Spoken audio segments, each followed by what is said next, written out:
Assalamualaikum warahmatullahi wabarakatuh. Di sini kami akan mempresentasikan tentang ilmu muhkam dan mutasyabih. Apa itu muhkam dan mutasyabih? Muhkam adalah ayat yang maknanya jelas, tegas, dan tidak menimbulkan perbedaan tafsir dan menjadi dasar hukum. mutasyabih adalah ayat yang maknanya tidak langsung jelas, bisa menimbulkan ragam penafsiran, atau bahkan hanya Allah yang mengetahui maksud hakikinya. Yang kedua, sebab-sebab adanya ayat muhkam dan mutasyabih. Yang pertama, tantangan bahasa, yaitu Al-Quran turun dengan keindahan sastra Arab. Yang kedua, perbedaan kemampuan akal manusia. Itu maksudnya tidak semua manusia mampu memahami hakikat sesuatu, atau misalnya sifat Allah. Yang ketiga, mengandung rahasia ilahi. Maksudnya, ada ayat yang tidak dimaksudkan untuk dijelaskan secara rinci, melainkan sebagai tanda kebesaran Allah. Yang keempat, fleksibilitas hukum. Maksudnya adalah ayat-ayat mutasyabih memberi ruang ijtihad agar hukum Islam tetap relevan sepanjang zaman. Yang kelima, mengokohkan keimanan. Maksudnya, adanya ayat yang samar menuntut umat untuk tetap beriman, walaupun tidak semua hal bisa dijangkau dengan akal. Next, yang ketiga, macam-macam ayat mutasyabih. Yang pertama, mutasyabih lafzi, bahasa atau ungkapan. Maksudnya itu ayat yang sulit dipahami karena struktur bahasa atau lafadznya. Misalnya huruf-huruf muqatta'ah diawali dengan surah Alif, Lam, Mim, dan Kaf, Ya, Ain, Shad. Yang kedua, mutasyabih maknawi atau makna adalah ayat yang maknanya samar, seperti ayat tentang sifat Allah.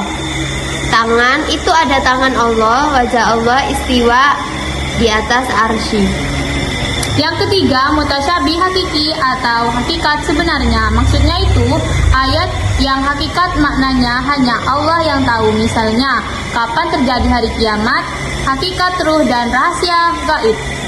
Yang keempat, hikmah adanya ayat muhkam dan mutasyabih. Hikmah adanya ayat muhkam dan mutasyabih itu dibagi menjadi dua. Yang pertama, hikmah ayat muhkam, dan yang kedua, hikmah ayat mutasyabih. Contoh hikmah ayat muhkam yang pertama, menjadi pedoman yang jelas bagi umat muslim.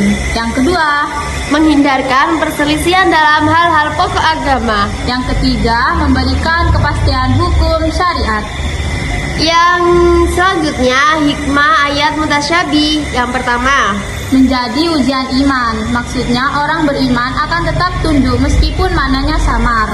Dan yang kedua, melatih akal. Maksudnya mendorong kajian, penelitian, dan ijtihad. Yang ketiga, menunjukkan kekuasaan ilmu Allah yang tak terbatas.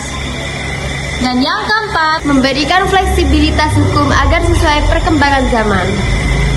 Dan yang kelima, menjaga kerendahan hati manusia bahwa tidak semua bisa dijangkau dengan akal.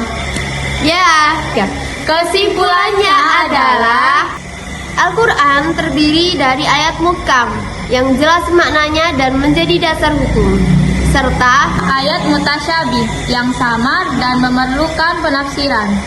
Adanya dua jenis ayat ini memiliki sebab, antara lain menyesuaikan dengan keterbatasan akal manusia, menjaga rahasia ilahi, serta memberikan ruang ijtihad. Mutasyabih terbagi dalam beberapa jenis. Pertama, mutasyabih lafzi. Kedua, maknawi. Yang terakhir, hakiki. Hikmahnya adalah mengokohkan iman, melatih akal, menjaga keseimbangan antara kepastian hukum dan keluasan tafsir, serta menunjukkan kebesaran Allah Subhanahu wa Ta'ala. Dengan memahami ilmu muhkam dan mutasyabih, umat Islam dapat lebih arif dalam mempelajari Al-Quran dan tidak terjebak dalam kesalahpahaman tafsir. Sekian dari kami. Wassalamualaikum warahmatullahi wabarakatuh.